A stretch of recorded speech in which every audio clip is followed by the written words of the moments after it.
welcome to Your Soul Wisdom, hosted by Yana Amor Manocas. In each episode, we invite you on a transformative journey delving into the profound mysteries and wisdom of the soul. Join us as we explore a wide array of spiritual topics and sacred practices that nurture and heal the soul, from reincarnation and soul contracts to the enigmatic experiences of womb alchemy and astral travel. Our discussions are designed to enlighten, inspire, and deepen your understanding of your own soul's journey. With Your Soul Wisdom, nothing is off limits.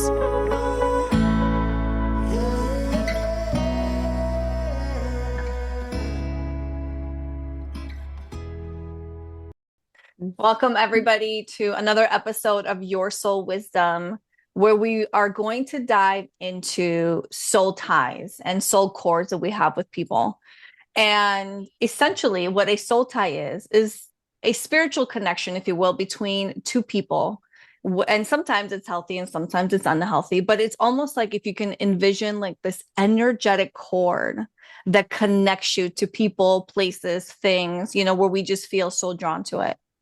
And I think like most of us probably don't even realize that we have them, except like if you ever experience, I guess the best way for me to explain it, I feel like if you've ever experienced like this intense emotional connection with someone or a place, or if you feel so drawn to somebody and you're just like, despite all the challenges, despite everything that goes on, you just can't, for example, cut the cord. That is how a soul tie shows up. And it is believed we actually have soul ties with many people. It's not like you just have one. And we're also tethered back to the spirit world, right? So it shows up in so many different ways. And so I think this is such a fascinating topic because sometimes, as we know, like we have these cords and these ties, sometimes it could be unhealthy. And sometimes we really do need to cut that cord and release the energy of someone else or an experience. Well, that's a good thing though, or that's interesting. Do we actually have soul ties with experiences? Anybody? For example, if you went through something traumatic, yes, is there a soul tie to that experience? I would say so, because it's like, why do you think people spend years and years and years in therapy? Because they are not willing or able to let go of that cord or tie to that particular event. Once healing happens, you would no longer be retethered because you've been able to let it go, or you don't view it or experience it in the same way anymore. But yeah, if you have an experience that you just can't release yourself from, that plays over and over, in my mind, I would say that would be an energetic cord or tie. It is an energetic connection. So really what we're saying, these are connections. So that would make sense. Yeah. I mean, God, that's so interesting because I guess I never thought about it in that way before. But even in our healing work, we know that, and I'll even use me as an example, there are certain things where to release that is hard, right? There's people in our lives we just love so much and we're like, I can't imagine my life without this person. And so I remember one time I was in the middle of a healing session, and I think it was with you, Lauren, if I'm remembering this correctly. Yes? I think maybe. Okay. Yeah. And so we were working on healing something and releasing and kind of like cutting the cord with somebody. And, Lauren's like, repeat after me and say, right, it's about like the intention, right? I'm releasing you. And it's almost like you almost want to see them go into the light and all that stuff because you want to release them with love. But it was one of those where I don't even think I couldn't say the words that I needed to say to cut that cord, that tie with that person. And so I think a few times you were like, just take a deep breath, just like, don't try to rush through it. And because I physically could not even say the words. And so those connections are so real and so deep. And when you think about it, you're like, well, what's the point? Why do we have certain connections with certain people, places, or things? and we don't with maybe most things in our lives. Honestly, I thought I had nothing to contribute. Two things. Famous last You word. can't Two keep things getting away with that. No. I've got two things. So one, I think, oh yeah, I have had this cord cutting thing done to one person, 100% unsuccessful. So, and I can remember in the time being able to say the words, seeing the little scissors, seeing the little cords, and I'm like, looking at the evidence in my life did not work at all. But, talking about things that we see on the internet, there's this game that looks like they're sort of like magnetized pebbles, and you sort of put a string of rope around it, and then you put one pebble down and each one takes a turn. And then eventually there's a force that when somebody puts their pebble down, all of a sudden all these other pebbles will get attracted to it. And then you have to take all of them out and they're your pebbles, and then you have to try and get rid of them. But that's what I feel like is the cords is like this magnetic field, this kind of thing. And it's almost like, for me, I've had the clarity that what cutting cords doesn't work for me. So I'll see how the rest of this conversation goes. But it's something about the magnetism that you need to, or that I need to neutralize, so that it's not a cord cutting. It's just a natural, doesn't have that sort of attractive field to it any longer. Anyway, The way that I see it, though, is that it isn't, you may want to cut the cord, but your energy may not be in line with that at that time. Even though your human or ego wants this experience to be less unpleasant, but it actually may not be part of the higher purpose of whatever's going on at that time. So I do feel like setting an intention is really where you start, but what happens you cannot control. And I almost feel as though there may be other things that come in that allow you to then release it at some point, maybe even spontaneously. So I'm interested to know how you all feel about it. Amanda's got so many thoughts going on right now, so let's do this. Amanda's like, I do this completely differently. Let's go. Well, no, do you know what? I was going to say, I was just thinking that I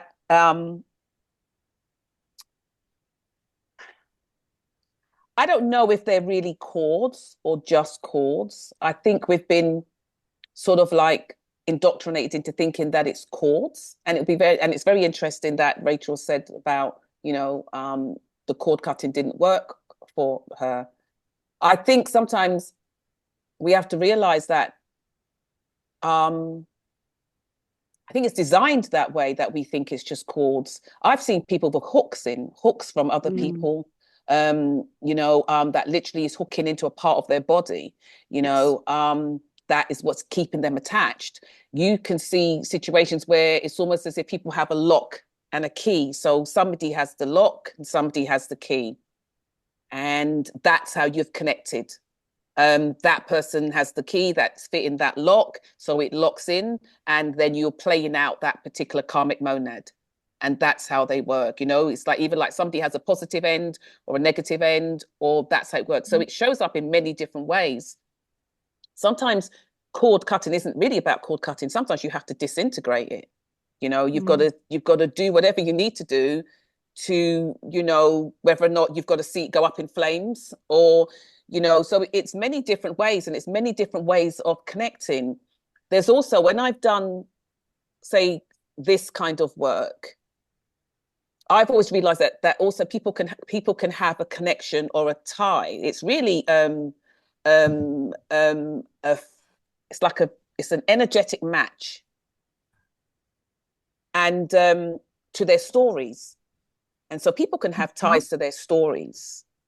And it doesn't matter how much work they do on clearing that, it's not clearing, because comes the realization, and that they also want you to see that as a practitioner, that once you remove this story from me, even though I've come to you to remove this story because the story is killing me, I keep telling this story about how he did this to me and he did that to me and I was with this, not stuff like that, then unless you as a practitioner, I'm just saying as a practitioner, have something already prepared that's going to fill that space, all that person does is recreate the same thing in the same space, because the imprint is still there.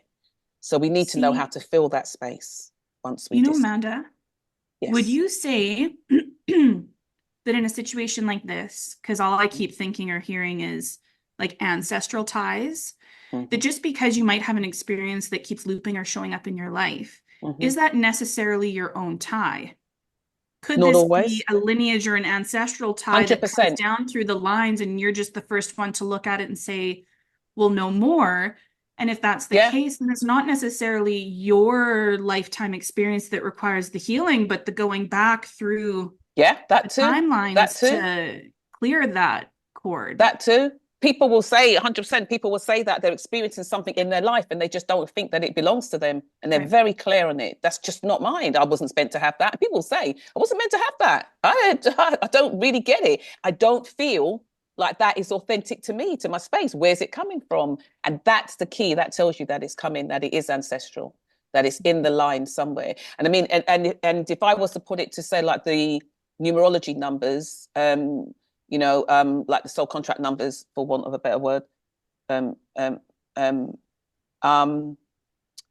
lot of people have ancestral numbers that you'll find that they don't actually have it in their charts, but they are experiencing it, or they experience the edges of it, and they're experiencing it like it's flowing through their lives. And there's a rub, like how Lauren talks about, there's a mismatch in the music. You can hear those dud notes. So that's what it is. So there are ancestral ties that go down. Their ancestral ties are the fact that, and I mean, you would know this, that you already exist in your grandmother. Yes. Right. You do. Yeah. So we're carrying all of that energy. We're carrying it all, isn't it? And it's just passed down. So have any of you experienced something like that? Yes. Yeah. Okay. Do you care to elaborate? Do you care to share? I've had lots and lots of treatments that end up being generational trauma. Basically, but is it something that like you ways. see show up in your life, in your everyday life, and you're like, I don't know why I'm experiencing this? Or is it through a healing session that you're uncovering it? Like, is through anybody... a healing session? It's both, but yeah, it's like it's something that I've gone to a healing session for, and then when it's come up in the healing, it's some sort of generational trauma or miasm or something, or genetically encoded beliefs or something like that. So I mean, like that's all standard sort of accepted epigenetics now, I think. Anyway, isn't it? I don't think we're in woo-woo land when we're talking about that stuff. No. Yeah. So yeah, no, certainly I've had lots, I mean, like my mother's side has both sides, but there was a lot of maternal trauma. My mum was born in 1944 as a Jewish refugee in London, that kind of stuff. So there's a lot of war stuff comes up for me, and I didn't exist then. Yeah. And I haven't experienced any war stuff. No one I know has gone to war. So yeah. Yeah. I remember one time I did a session. I don't know if this is about generational stuff, but it's more about having that, being attached to that story.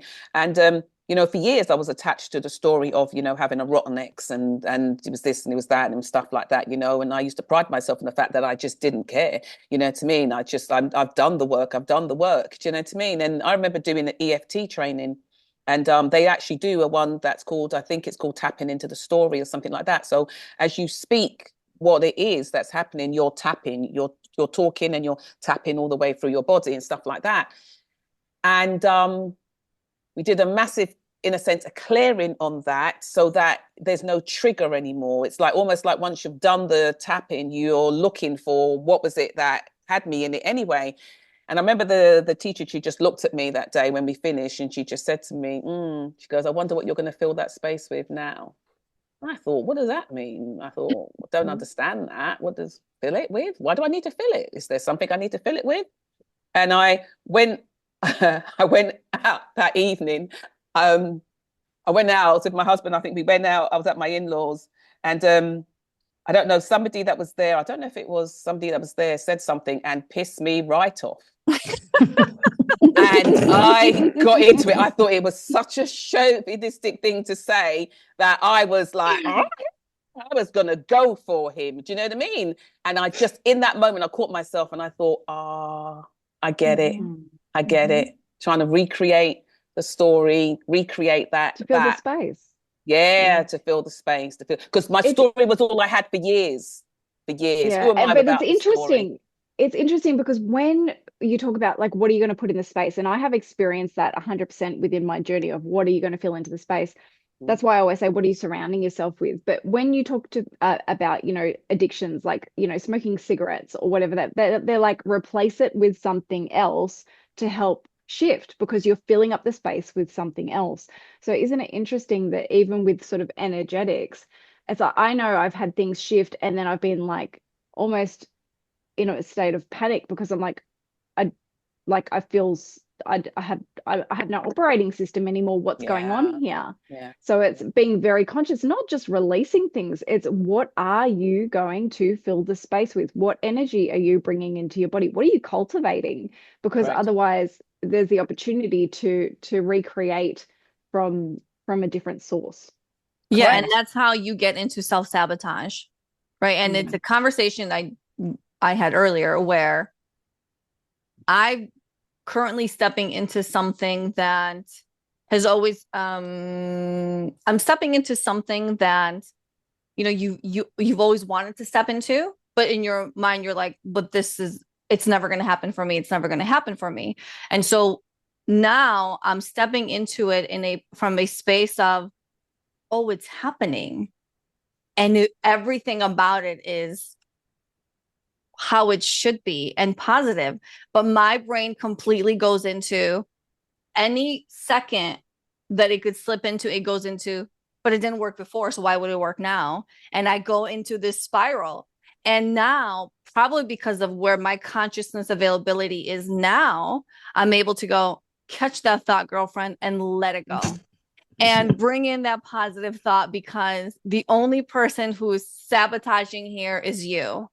Yeah. And it's like an active thing that I have to consciously be like, nope, stop it, stop it, stop it. And while I'm getting better at it, it still exists. And I know that there's a space where it doesn't exist anymore. But I wouldn't have understood that had I not experienced it and been aware that I was doing it. Nobody else is doing it. You do it to yourself, but we want to blame every other external thing because that's what makes the most sense to us. Obviously, it can't be us. It's got to be something else. And so let me just throw a spanner in the works there. Yes. Yes.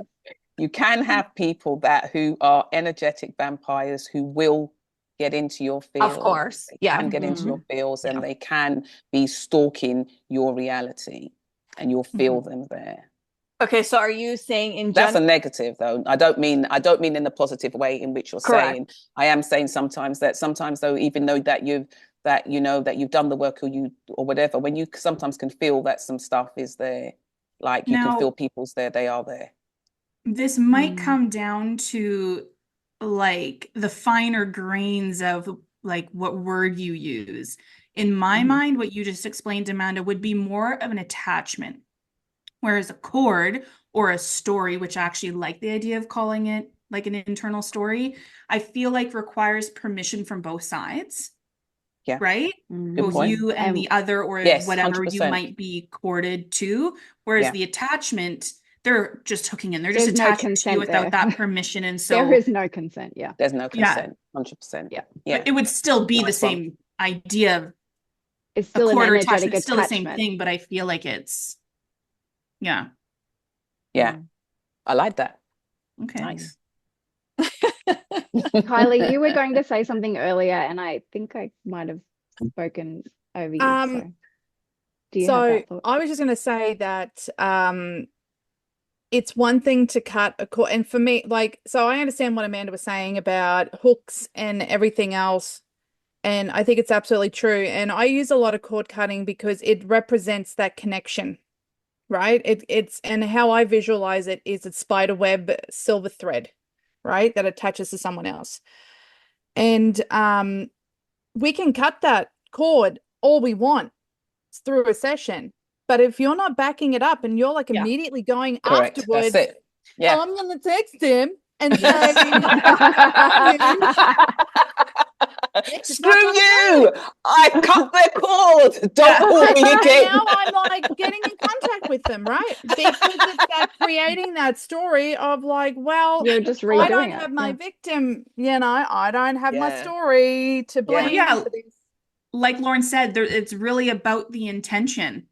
You Absolutely. might think you want this, but if the genuine intention is just to maybe sidestep or not face the reality of it, doesn't matter how many times you That's cut right. that cord. If you sink it back in yourself, then you're Right. not doing What's the yourself any point? favors. And you know what's You're just fascinating is pretending to that not want it then you anymore. put Let's someone be on the honest. spot to Yeah. like, okay, we're ready to go. Cut the cord. And they're like, well, hold on a minute.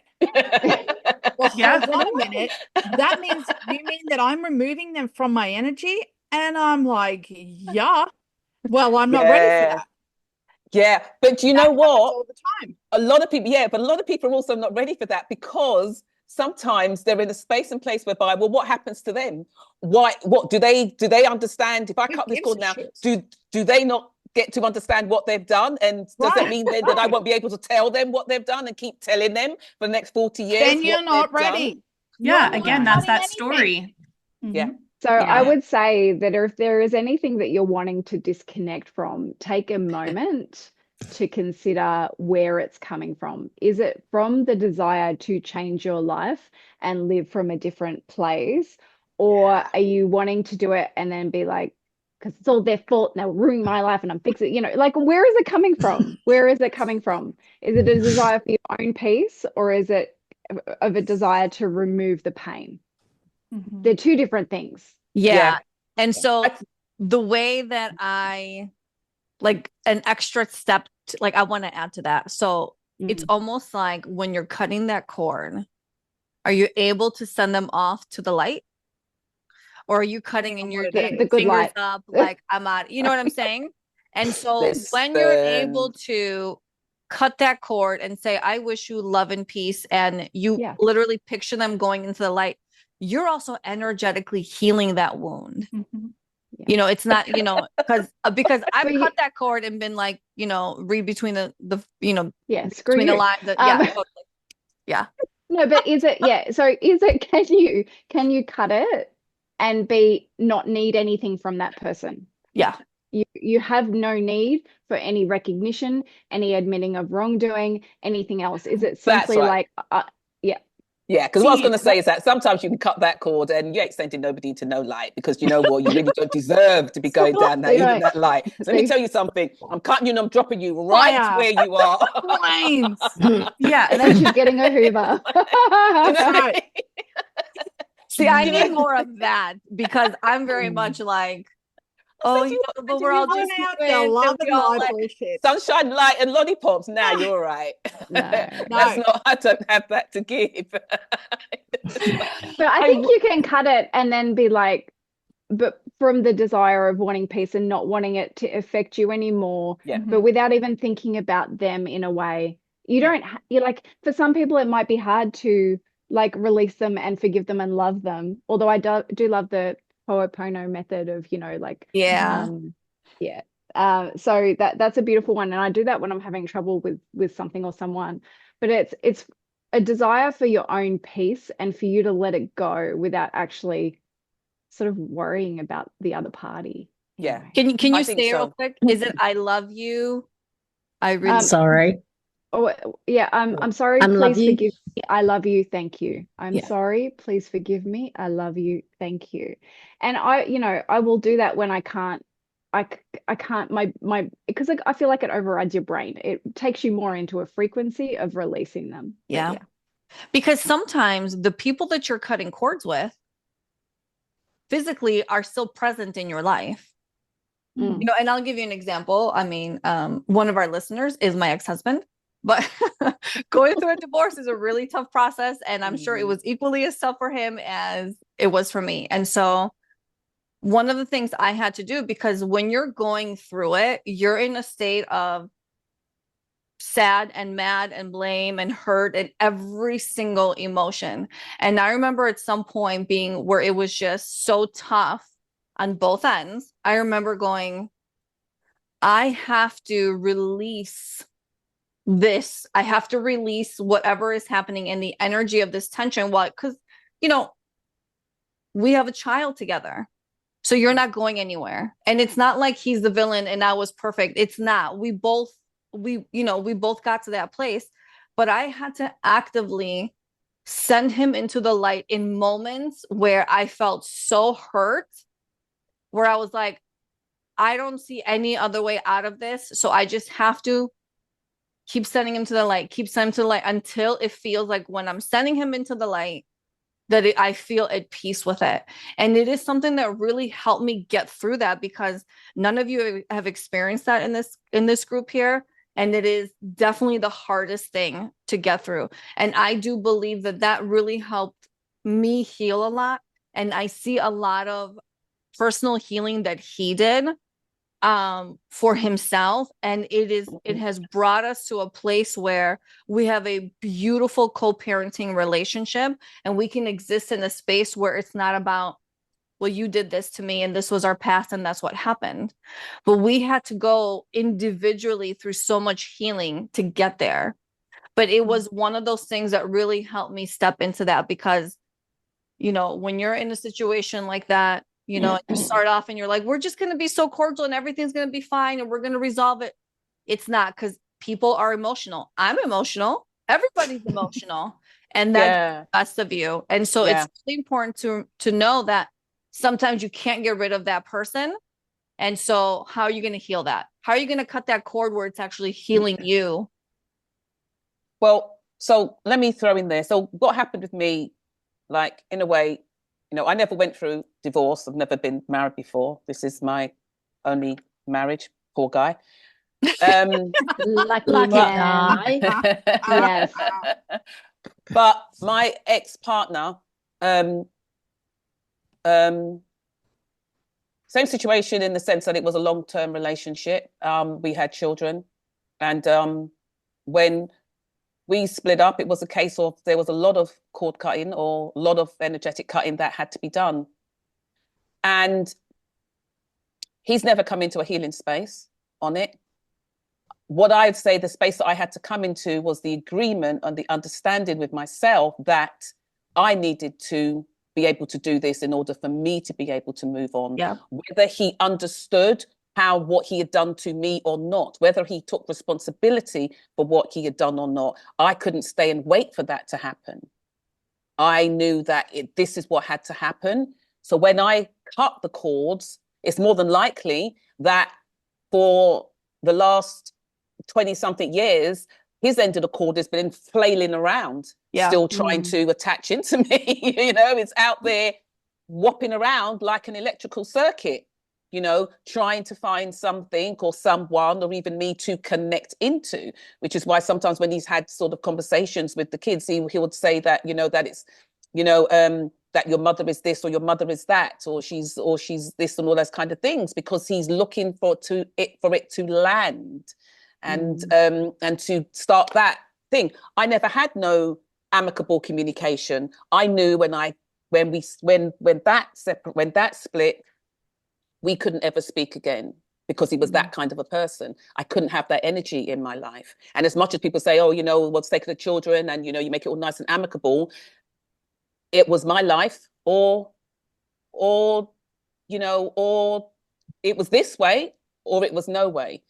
Yeah. Because and that electrical circuit that is like flailing around won't reconnect to you, because you are not an energetic match. I'm not an energetic match at all. Can I also throw in another concept or another idea to ponder with this as well? So there is a practice out there called marbles of light. So it's like, instead of cutting the cord, you are literally pulling that cord back to you, because at the end of it is your light, your soul fragment, right?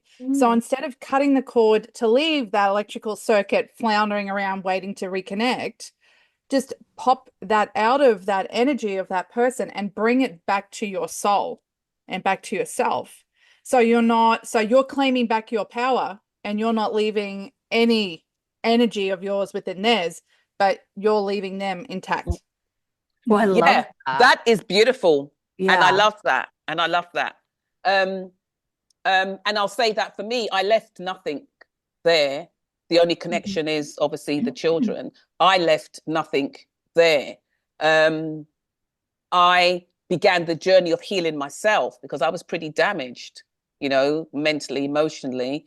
And I just began the journey of healing myself. But what I'm saying is that I came to the agreement in my mind that there was agreement for us to come in and to execute a particular experience. He changed his mind, and I have to accept that, and I have to move on. And that is very telling, and that is very sort of affirmative for me by the fact that I met my husband, you know, pretty soon, and I couldn't imagine being with anybody else. So I guess maybe I always knew that this was where I was going to end up anyway. So that was going to happen. But what I'm saying is the fact that along with all of that is the fact that chords and whatever it is, whatever it looks like, we are exchanging energy every time we get into an argument or a fight or a disagreement or something with somebody. If we could see what happens energetically when we are in those conversations or in those arguments, the energy that's been exchanged. And you see the tug of war that goes on, because that's what it's really about. That's what it's really about. It's about taking. That's why when you're having a real, a compassionate and loving argument or a conversation with somebody, the energy exchange isn't the same. No, it's not the same, because nobody's there looking are no to energetic win. daggers. Yeah, correct. There is none of that. Go on.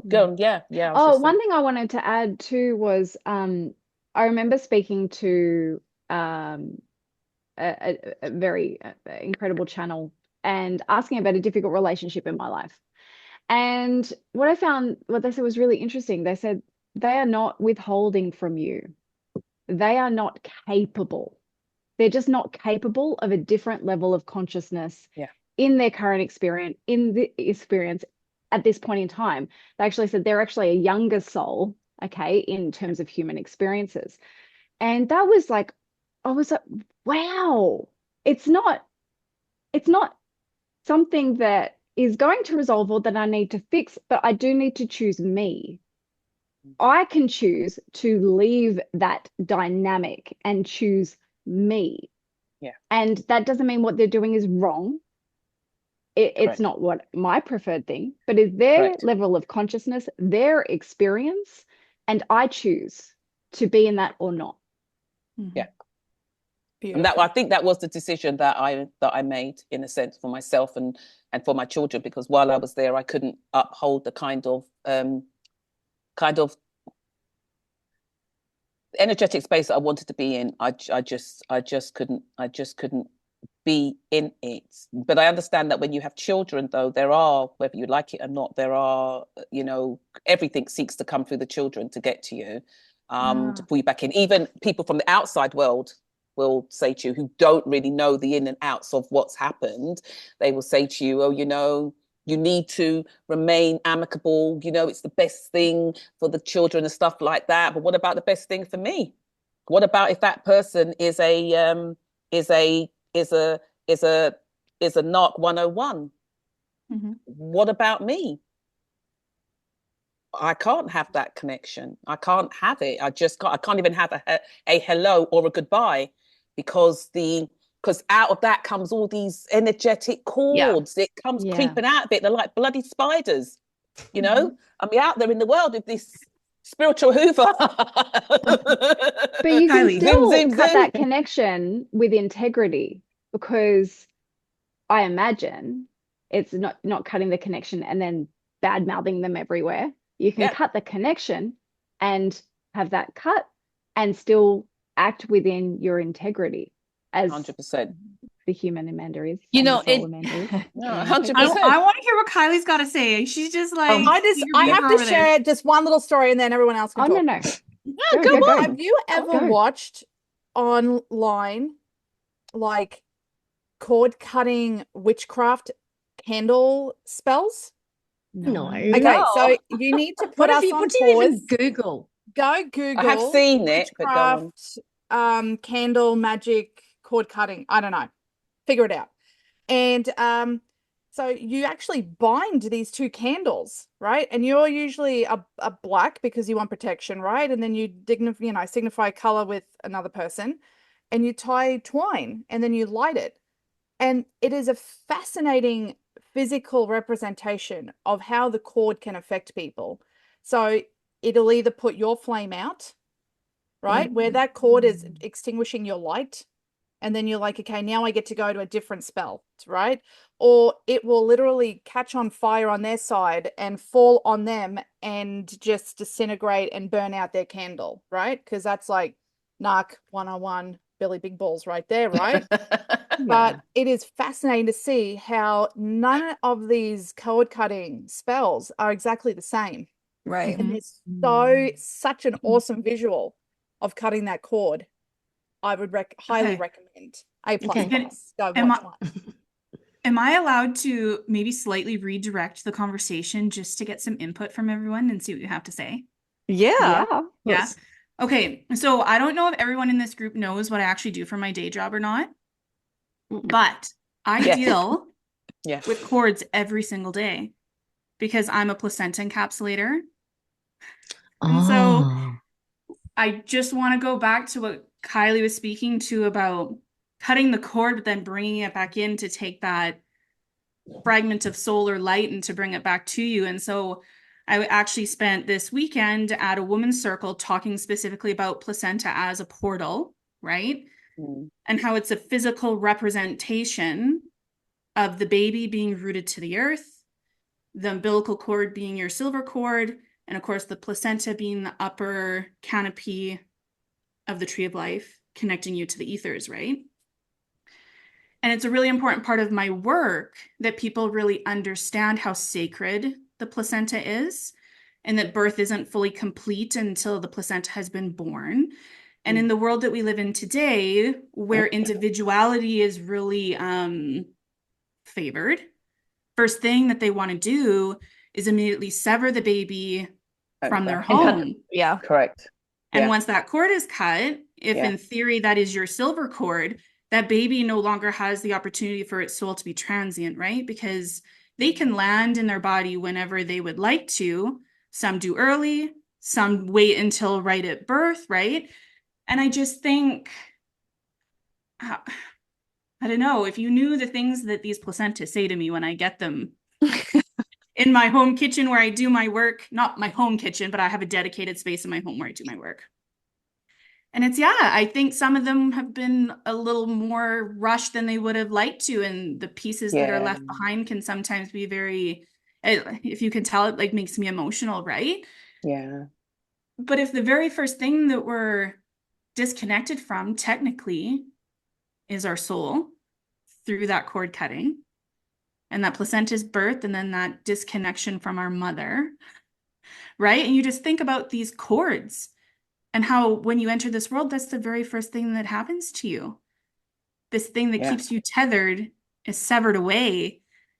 And so no wonder people are constantly seeking to be corded to other people, to create these stories, to create potentially this healing. It even brings me back to the lineage portion of it. And you're right, Amanda, how you did exist within your grandmother's womb while you were within your own mother. And every human on this earth comes from a woman. So there's no way to get away from being in that feminine cauldron and these ties that come through. It's just amazing how, I don't know, I just see all these threads and how things connect. And I just had that realization that, no wonder we cord to other people, because you're always seeking to replace something, to go back to where you came from, right? So it's just, does anyone else have thoughts? That is body chills. 100. I love that. What I'm going to throw in there as well before anybody else answers that is the fact that before I was going to say to you guys that when it comes to, like, to obviously whoever's out there listening, that when it comes to cord cutting, I think one of the most important things that you should look at is karmic monads. Before you cut a cord, look at karmic monads and see what is playing out. So karmic monad is all the different types of relationships that play out on this planet. So it could be victim, victimizer, mother, sibling, father, sibling, all those different types of things. Like what is it? Like impotent. What's the thing? What's the opposite for impotent? The karmic monad that's impotent. I don't know. Virile. Is it potent? Vital. Who? Potent. Sorry? I was thinking Potent. It could be virile or potent. potent or Yeah. So it's something like that, you know, hopelessly loved, hopelessly loving. So it's all those different karmic monads that are playing out, because I think that in the understanding, and this is what I think was what I'm trying to say, that in the understanding of what it is you really are disintegrating or changing the space of, we really need to understand what's happening. And I think that goes a long way to actually making it complete. If you are intending to separate, you need to really understand what it is, and not just the arguments or the fights or things like that. So I think karmic monads is also related to what you were saying. I really do, Nadine. But I think that is quite phenomenal what you just said, because I have sort of like done some reading up on you know what I mean, waiting for the placenta really to be born, as opposed to, you know, kind of cutting that off. But, you know, isn't it funny how we make such a big ceremony in the hospitals out of literally chopping the life force, you know? And it's then they say, literally you like by the father. it's a race to be like, shall we who's give it going to be to the one to daddy? do it? The doctor, the dad, the sibling. Is the mom You know going to do what it I mean? herself? And it's like, can we not? Can we like just give this poor mother and baby like at least their golden hour to just be together and both come back to Earth? Like, turn off the fucking lights and leave them alone. Like, this is not a space for anyone but that mother and her partner and that baby, for them to all land back in their bodies. And yeah, so it's just like, as you can tell, I get a little like worked up about it, because this work is really important to me, that it's like this new soul is finally coming here.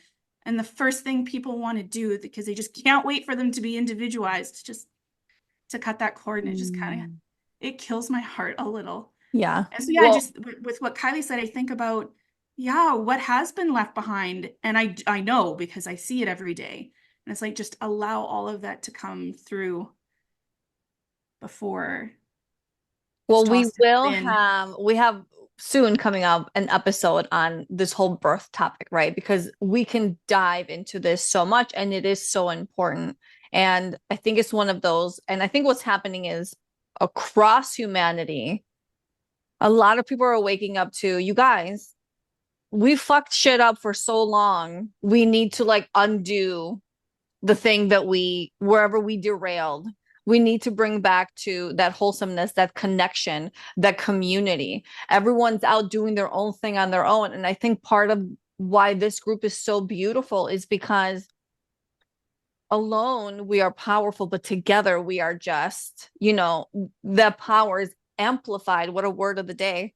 And what you can do when you connect with people, right? And so I think it's important to, while we get into, you know, we're cutting cords from people who really hurt us, and that is a needed thing. And sometimes you're just like, the switch is off and you're like, I'm so done, I'm out of here. And you cut that cord willingly, easily, and everything. And it's necessary. But sometimes too, it's really important to make sure that we nurture the cords that are connected to people who fulfill us, who give us that beauty and that love and that success and that growth and all that stuff. And so, you know, soul tie, you know, I think in life, it's just in general, it's so easy to go to the negative, right? We always go to that struggle, that, correct. Oh, my hair doesn't look good today. But what about the rest of you that looks beautiful? Why are you focusing on the one thing? And I'm also talking to myself at the same time. But it's like, it's so important to shift to that positive, because it's so easy to fall into everything is just shit. Everyone's out to get me. Nobody is good. I can't succeed. I can't have a loving relationship. I can't whatever. And it's like, okay, well, where are those good cords? Where are those good ties to the people all around you that give you all those beautiful things and that really help you awaken that power within you, you know? And so What comes to mind through that though, Yana, is, we often think about how cords affect us. What are you sending down at that cord or through that cord to other people? Yes. It's not just about you. You know what's really funny about that? I hear this all the time where like in life we're like, well, I want X, whether it's a person, a place, a thing, a job, a career. And we're like, well, I want that. So that's what I'm going to bring in. But it's like, are you energetically at that space where you can receive that thing and excel at it? Right? Because you can want that man that's got X, Y, and Z and he exhibits all these like positive attributes. But are you the version of yourself that's also going to connect that he's going to want and be like, oh, yes, that's the woman I want? Or that job, are you energetically connected to show up for that task? And that's just an excellent point because we always think about what we want and what we're going to get. And we never think about, well, does that other person, place, or thing actually think that we are of that same value too? I was going to say, bring it and I'll tell you. They're lost. Yeah.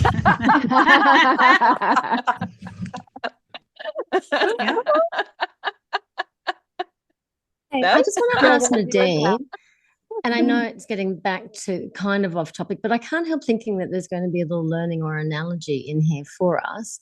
Ideally, Nadine, what would happen in a birth scene? I understand that you would wait for the placenta to be born. I haven't had a baby. So is that like half an hour after the baby comes out or an hour? Like, how long does that take?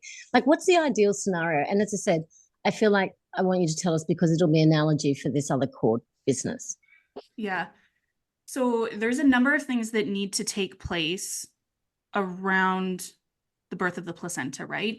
So if there's active management or if you just allow it to happen naturally, but typically like if you're going to be in a hospital type situation, it can even be home birth. It just depends on what you want.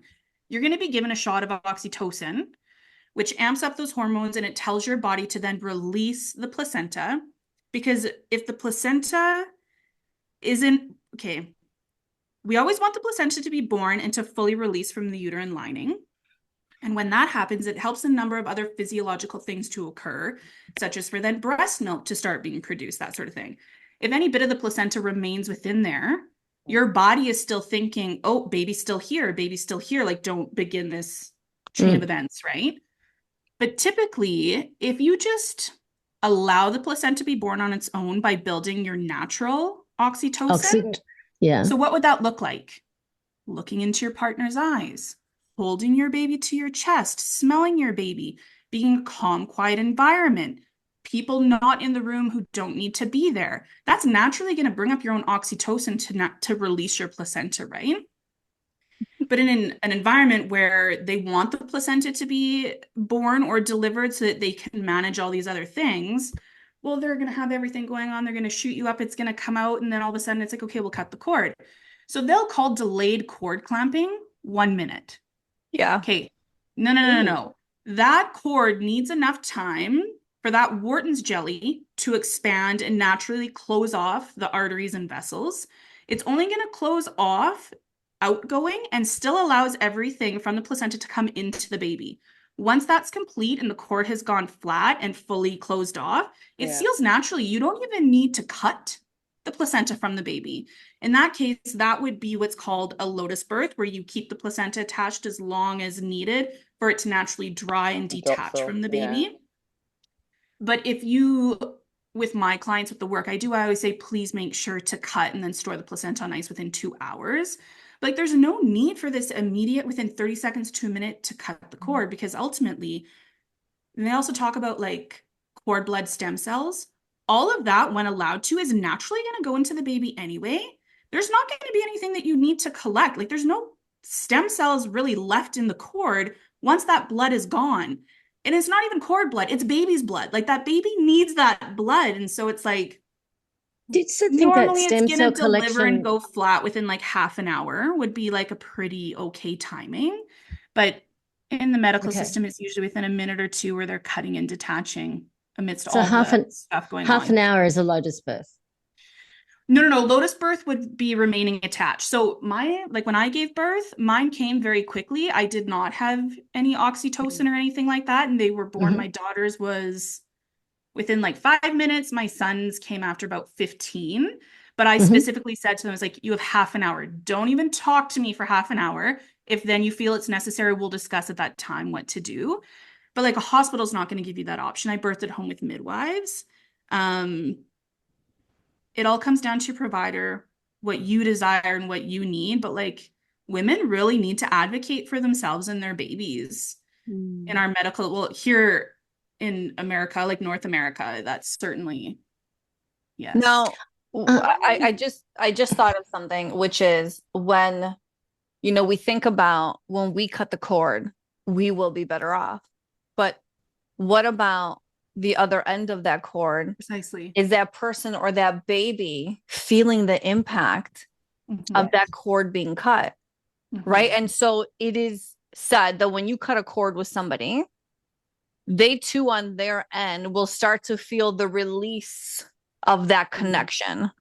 Maybe not for everybody, maybe not for the ones that are like so like headstrong on destroying every single part of you, because if they can't have you, like, but essentially it is one of those where it will just naturally happen for both people to just That's the thing. be able to step away. That's what I got out of what Nadine was saying. It's like it came to a natural end point where then cutting the cord wasn't, it was just it was a function, but it didn't necessarily create the shift. It's like the baby had gotten everything it needed out of that. So that's when I say, with cord cutting with someone, you may want to cut the cord because you're over it and done whatever, but hold on, it hasn't come to its natural end. Maybe you haven't got out of it what you need. But there's still the ability to have the intention of, I don't want to continue anything that is not healthy or whatever that may be. But it's interesting. Do we come to a point where the charge drops and then we sort of can separate in a more natural way? I don't know. Oh, But you're point. bringing up a whole other thing here. Good point. Am I? What did I do? Wasn't me. Well, no, basically, In the what words of Amanda.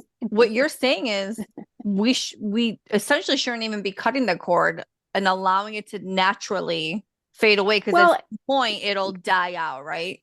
It'll so disintegrate. You can be conscious. I believe consciousness is important. Yes. Right? Yeah. I consciously don't like this situation I'm in, whatever that may be. I would like things to be different. However, it's almost like I feel as though cord cutting is like your ego going, I'm going to do this because this is what I want. This is how it should be. Well, nah, is it how it should be? I know there are different circumstances. But I'm just saying, is it as the soul directs or is it as your ego directs? How do we know sometimes though if it is ego or soul? Well, I think that comes down to really understanding what you're actually playing out. And when you can recognize what your role in, when you can recognize what your role is in it, then comes the understanding, well, do I want to play this role anymore? And sometimes when you get to a point whereby, well, it's not really for me. I'm tired. I don't want to play it anymore. I get it. But do you know what I mean? But you've got everything out of it that you needed to get to that place where there is this place where you can just then separate. Because it's really interesting, because what was coming to me earlier when we were speaking was a particular situation that I had a charge about. And then I remember, talking to someone and like starting to, say that particular story. And I actually stopped myself and went, I'm not connected to this anymore. That's really interesting. Yeah. So there was a natural end that I didn't even know happened with that story, Yeah, I understand that. Because that's what I think kind of like happened to me just recently. And that I got to a point whereby I realized, sometimes you look for the feeling and it's just not there anymore. That whatever it is that was done to you, you just think, it's not there anymore. It's just doesn't touch you. Doesn't really touch you. However, and this isn't my ex, however, this other person, I can feel them trying to Hovering. find a place to land. I can feel them trying to find a place to land, trying to connect in. But So I listen, have, though, if you're neutral about that, then I feel like that speaks to what Lauren just said, that when you come from a place of understanding and neutrality to it, you can be conscious of what's occurring and still step away from it. It's then up to the other person on the other side to sort their stuff out. And that might be at the point where just that severance naturally occurs because you no longer are vibrating at that frequency or willing to like allow the tie in, you know what I mean? So yes. they might still need to deal with their shit, but like I think Oh you're yeah, good. they still need to deal with their shit because you, in a way, however you do the work, you're giving them back their monkey, you know, Right. and letting them It's like the deal. definition of standing in your power in a way, like Yeah, Amanda, when being you were sovereign. speaking about, yeah. Yeah, Mhm. yeah. Interesting. Never really thought about it like that. So that's really quite powerful. Quite interesting way of thinking about it. It's also bringing up another point of view where you know how sometimes like nothing can go wrong with somebody, but you really connect with somebody, and then at some point you're like the energy's faded out, Mhm. you know, and nothing happened. It's just you kind of are energetically moving on to like something else. Yeah. And so is that cord or that tie just it got all the energy out. It served Yeah, got whatever everything you purpose it needed. was, positive, whatever it was, and then you're Hold on. So does that mean that soul contracts then are technically chords because those are storylines we choose to play out in our life? And then once that's complete, the tether is no longer there. Because how else does a contract flow through unless there's a connection point? Is yeah. anyone following my line Yes. of Yeah, like, I am. Yes. I'm just Yes, thinking. as Kylie says, I'm picking up what you're putting down. okay,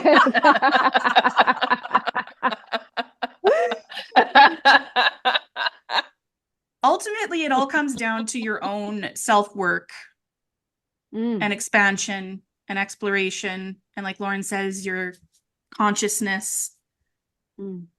This has been extremely enlightening. I've Yeah. thoroughly Fun, isn't enjoyed it? this conversation. But Yeah, it's I think interesting. out of Can I this you just go can back to really what you focus just on said? you rather than the other party is like a Yep. big thing, I think.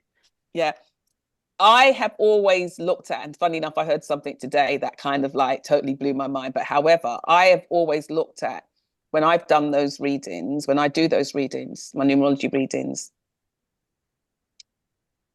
I come from a place of whereby this reading is about you finding ways or seeking ways or discovering ways of understanding who you are and then freeing Yes. yourself. You use that information to free yourself.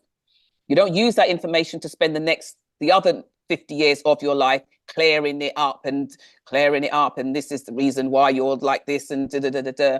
I don't come from that space. And I think us here who do the readings, we don't come from that space, because I've always felt that sometimes when I have seen some ways in how it's done, I do feel that it's tethering people to a story almost. to a story, to energy. stuff. And that's why people will always, you hear it over and over and over and over again. And then even when people change their names, they're still mithering about their threes. And you just think, oh, for the love of God, you changed your name like 100 years ago. Like, good grief. The purpose of that was what? Yeah, People that's one still thing I'm attach really their passionate stories. about in with the work I do. I strongly feel like the basis or the most important thing, for people to start with and work from is having a full understanding of who you are. Like, and that's not the roles you play, that is like who you are at your core. Because when you truly know yourself, the way you navigate the world completely changes. And there is no it's their fault, it's this, it's that. It's you move from a place where you're like Amanda says, you're impeccable with your energy.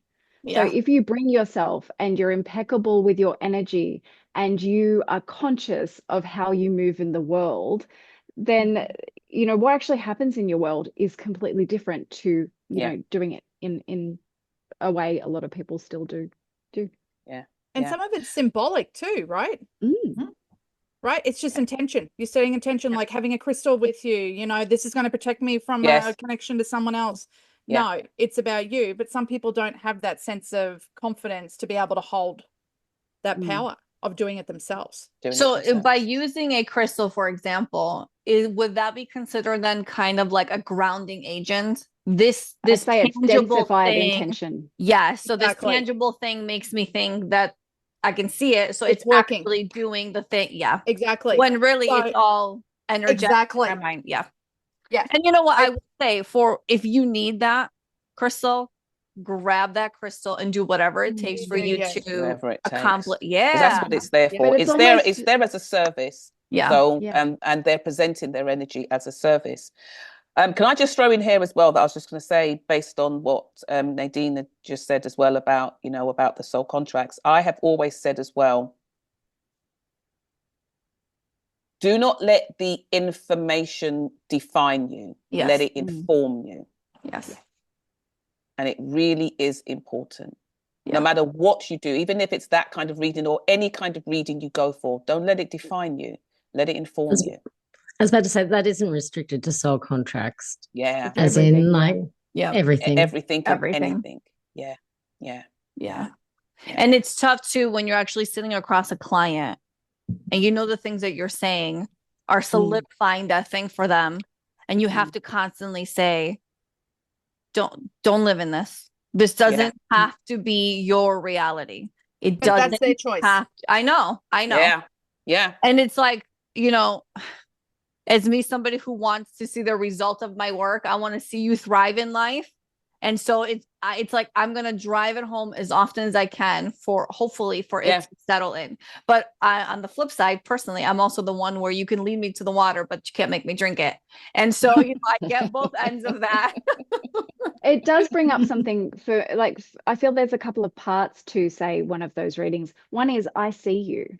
I witness your experience. That healing energy we were talking about before, about simply bearing witness to what is true for that person. But then the other part of that is, and here is the potential, and you have choice, and you are the one who has the power to shift your reality, right? Yeah. Yep. Beautiful. Love that. So then, on that note, Kylie, what you got for us? As a visual reminder, Cheryl, don't you love how I lean forward because I think I'm going to be able to see it better? It's Right? So do I. Self-care card. Self-care card. Nice. Okay. Mix it up. I feel like this is a little boring, but they'll resonate with whoever it needs to resonate with. Creativity. Express your creativity. Delight in the mystery of your inner muse. And I didn't come up with that. I just read the back of the card. You can hear how I like into that. it you Can are. I just say something? Yeah. Can I just say something just before you go into the next card? What I was just thinking here, I was just collecting my thoughts before you did that. So that came out. I was going to add, so you know what? Anyhow you want to do your chords, if you want to incinerate it, if you want to put a hand grenade to it, whatever way, intend it, see it, disintegrate it. Get creative. Have at it. Yeah. Get creative in the card. I love it. And then the last one is reflect. Look at that beautiful Greek island. Then think about your behavior. Think about you, yeah. Keep your eyes open. Joy lives in small places, apparently. Yes. Yes, because look, reflect on what you want to fill that space with. What? Yes. From that bonfire that you just built. Burn it all to the ground in a big place in hell. Love and light. Beautiful. Although I feel like I might want to read something right now if I'm allowed to. Lauren needs to balance out this energy. No, this is something, this piece of writing that I did really, some of the words kept coming to me while we were talking, because I almost felt like maybe that's what I was partially doing with writing this, is like pulling the cords back, right? And that is inhale and exhale. Feel the energies move. The swirls of light surrounding, the radiance of each and every hue. Oh, no, I'm reading the wrong one. Still Well, works. clearly we needed that one. I was right It was there. lovely. Oh, Yes. sorry. Okay. Okay. The tones of the, actually, I'm going to start. Can I start again? Yeah. Sorry, everyone, but human. Okay. It starts this way. Sorry. I call back all parts of me, every piece of myself, and bring them into my now, my wholeness. All of the energy that has run far and wide and built castles in other skies, I call you back to me now.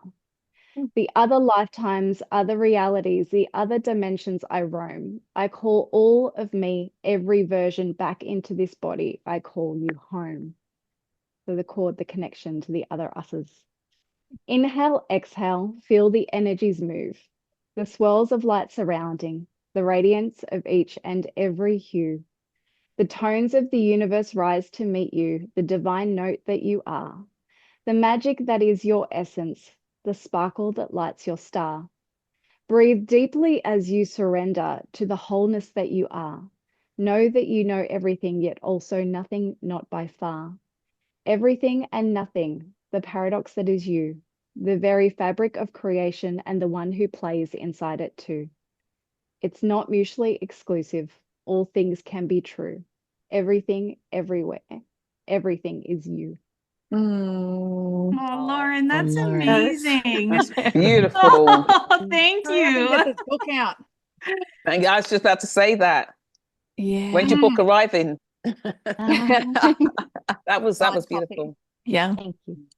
Thank you so much, Lauren, for sharing that. And everybody, this Thank you. concludes our episode. Thank you for joining us today. If you're interested in a reading, a healing, a guided meditation session, or a light body activation, or you simply want to say hello to everybody, head on over to yoursoulwisdomshow.com.